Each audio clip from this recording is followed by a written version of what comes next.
défaite est inhérente au sport et une expérience inévitable pour tout athlète. Bien qu'elle soit souvent associée à l'échec et à des émotions négatives, elle représente aussi une opportunité d'apprentissage, de progression et d'amélioration des performances. L'interprétation d'une défaite influence directement la motivation, la confiance en soi et la capacité à relever les défis compétitifs futurs.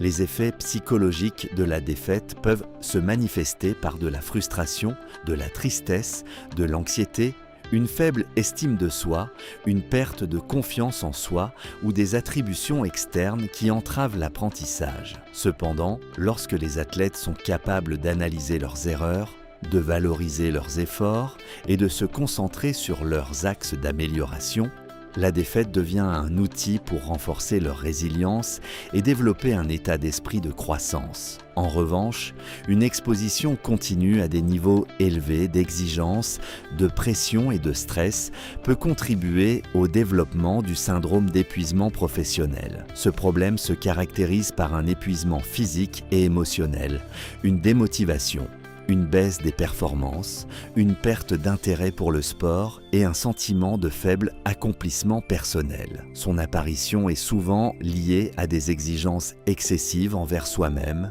une faible tolérance à l'échec, le perfectionnisme et une difficulté à gérer le stress. Il est essentiel de répondre adéquatement aux exigences du milieu sportif. L'intervention psychologique vise à la fois à faciliter une gestion saine de l'échec et à prévenir l'épuisement professionnel grâce à des stratégies d'acceptation, d'apprentissage, de renforcement de la résilience, de gestion des émotions, de soutien social et de développement de compétences d'adaptation.